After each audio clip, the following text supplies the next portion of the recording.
படம் ரொம்ப நல்லா இருக்குண்ணா. நக்குல் சார் சூப்பராக பண்ணியிருக்காரு. ஹீரோயினி மேடம் ரொம்ப நல்லா பண்ணியிருக்காங்க. கேஎஸ் ரவிக்குமார் சார் சூப்பராக பண்ணியிருக்காங்க. அவங்கவுங்களுக்கு கொடுத்த கேரக்டர் அவங்கவுங்க. கிங்ஸ்டி சார் சின்ன கேரக்டர் தான் வந்திருப்பார்.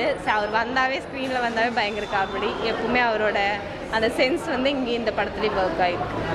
வாஸ்கோ ட காமா பார்த்துட்டு வந்திருக்கோம். ஸோ வாஸ்கோ ட காமா ஒரு அருமையான ஒரு ஸ்கிரிப்ட் எழுதினவங்கள உண்மையில் பாராட்டியே ஆகணும்.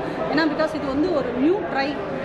இவ்வளோ ஒரு நியூ ட்ரையை தான் தயவுசெய்து இனி வரும் காலங்களில் ஸ்கிரிப்ட் எழுதணுமே தவிர இதெல்லாம் படத்துக்கு படம் சொசைட்டிக்கு நம்மளை மாற்றுறதுக்கு எப்படி சொன்னால் மாறுவாங்கன்றது நக்கல் நையாண்டி தான் இந்த படம்.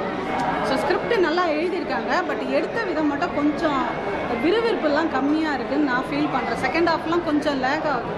எப்படா முடியுன்ற மாதிரிலாம் ஆகுது. அந்த ஃபீலிங்கெல்லாம் அவங்க குறைச்சிருக்காங்க. கதை வைஸ் ஆனால் சரியான கதை எழுதினவங்கள சத்தியமாக பாராட்டியா. படம் நல்லா இருக்கு. வாஸ்கோ ட காமா தான் படம் ஆக்சுவலாக எப்படி சொல்கிறதுனா ஒரு நல்ல காமெடி என்டர்டெயின்மெண்ட் மூவி தான். ஒவ்வொரு சீனும் நல்லா என்ஜாய் பண்ணோம். நல்லா இருக்குது. ஆக்சுவலாக ஆர்ஜிகே டேரக்டர். ஸோ அவருக்கு கங்க்ராட்ஸ். ஒரு நல்ல புது முயற்சியாக நான் சொல்லலாம். படத்தில் என்ன ஸ்பெஷல்னா மை லைஃப் மை ரூல்ஸ்ன்னு சொல்லிட்டு நக்குல் சாரே ஒரு பாட்டு பாடியிருக்காரு. அந்த பாட்டு பயங்கர நல்லா இருக்குது. ரொம்ப வைரலான சாங். ஏன்னா நம்ம பர்சனல் லைஃப்பில் நம்ம எல்லாருமே மை லைஃப் மை ரூல்ஸ் தான். அது மாதிரி இந்த படத்துலேயே கனெக்ட் ஆகிருக்குன்னு கம்பேக் படம் தான் நான். ஏன்னா ரொம்ப நாளைக்கு அப்புறம் கொடுத்துருக்காருல்ல, அதனால் ஸ்க்ரீனில் பார்க்க இன்னுமே அழகாக இருக்கார். இதை பார்த்துட்டு நிறைய பேர் இன்னும் நிறைய படங்கள் பண்ணுவாருன்னு நான் நினைக்கிறேன். எடிட்டரும் ஏன்னா எல்லாமே ஒரு ரைமிங்னு வாங்கல, அந்த எடிட்டர் கையிலும் டேரக்டர் கையில் தான் இருக்குது. ஸோ அதை மட்டும்லாம் பிரச்சனை இல்லை. பட் இந்த வம்சியெல்லாம் யூஸ் பண்ணியிருக்காங்கன்னா வம்சியெல்லாம் சாகும்போது அது ஒரு பிரம்மாண்டமான ஒரு கொலை மாதிரிலாம் காமிக்கல. ரொம்ப சப்பையாக காமிச்சா புரியாத மாதிரி தான் கொஞ்சம் இருக்குது. ஸ்கிரிப்ட் வைஸ் டிஃப்ரெண்ட்டான ஸ்கிரிப்ட் தானா. நம்ம யூஸ்ஃபுல்லான படம்னா கதை எல்லாமே ஒரே மாதிரி இருக்கும். ஆனால் ஸ்கிரிப்ட் பயங்கரமாக பண்ணியிருக்காங்க. ஆனால் ஸ்க்ரீன் பேயில் கொஞ்சம் லேக் ஆகிடுச்சு, அவ்வளோதானா. ஸ்கிரிப்ட் எப்படின்னா கலியுகத்தை நம்ம ஃப்யூச்சர் லைஃப் நம்ம எப்படிலாம் இருக்கக்கூடாதுன்னு நினைக்கிறோமோ அந்த மாதிரி மாறுற மாதிரி காமிச்சிருக்காங்க. நல்லவங்களாம் உள்ளே இருக்காங்க, கெட்டவங்களாம் வெளியே இருக்காங்கன்ற மாதிரி காமிச்சிருக்காங்க. ஃபர்ஸ்ட் ஹாஃப் விறுவிறுப்பாக போகும்ண்ணா. செகண்ட் ஹாஃப் லேக் ஆகுது. மியூசிக் அருண் சார் பண்ணியிருக்காரு. ரொம்ப நல்லா பண்ணியிருக்காரு. அந்த பேக்ரவுண்ட் மியூசிக்லாம் வேறு மாதிரி தரமாக பண்ணியிருக்காரு.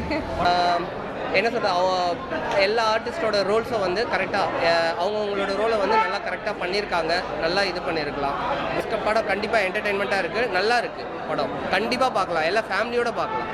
நல்ல ரொம்ப நல்லா பண்ணியிருக்காங்க. கண்டிப்பாக ஆர்டிஸ்ட் நக்குல் சார் அவரோட ரோலை நல்லா பண்ணியிருக்காரு. சூப்பராக இருக்குது. என்ன சொல்கிறது, நல்ல ஒரு லாங் கேப்புக்கு அப்புறம் நக்குல் சாரை ஸ்க்ரீனில் பார்க்குற மாதிரி இருந்தது. நல்லா இருக்குது. சூப்பராக பண்ணியிருக்காங்க. ஆனால் என்ன கேட்டால் இனி வரும் காலங்களில் படம் நல்லா ஓடணும்னு நினச்சாங்கன்னா இப்போ நம்ம யூடியூப்லலாம் பேசும்போது என்ன பண்ணுவோம், இந்த வீடியோ எதை நோக்கி போகுதுன்னு சொல்லுவோம். வேறு வழி இல்லாமல் ஏதாவது ஒரு இடத்துல ஒரு 5 நிமிஷமோ 10 நிமிஷம் கழித்து எல்லா படத்துலையும் இந்த டேரக்டர் ஏதாவது ஒரு டேரக்டர் இந்த கதை இந்த நோக்கி தான் போகுதுன்னு சொன்னாங்கன்னா அவங்க கொஞ்சம் புரிஞ்சுன்னு பார்ப்பாங்க. ஏன்னா இதில் எத்தனை பேர் ஆடியோ லான்ச்சையோ இல்லை ப்ரெஸ் மீட்டையோ இல்லை ட்ரெய்லரையோ பார்த்துட்டு வருவாங்கன்னு நினைக்கிறீங்க? கரெக்டுங்களா? இது நீங்கள் இப்போ முக்கியமான விஷயம். சத்தியமாக எல்லாருக்கும் ஆடியோ லான்ச்சை பார்க்க டைம் இல்லை, ப்ரெஸ் மீட்டை பார்க்க டைம் இல்லை அவங்க பேட்டி கொடுப்பாங்க. இந்த படத்தை நான் இந்த கான்செப்டுக்காக எடுத்தேன். நம்ம ஃபேமிலி ஆடியன்ஸ் படம் பார்க்கலாம்னா அதே மாதிரி இங்கே ஒவ்வொரு சீன்ஸும் பார்த்தீங்கன்னா உங்களுக்கு கனெக்ட் அந்த படத்தோட கனெக்ட் ஆகுதோ இல்லையோ ஸ்க்ரீன் ப்ளே வைஸ் அந்த ஃபன் அப்படி கனெக்ட் ஆகும். அது இல்லாமல் டிஓபி சாரும் சூப்பராக பண்ணியிருக்காரு. விஷுவலாகவும் நல்லா கொடுத்துருக்காரு. ரேட்டிங் 8 தான்.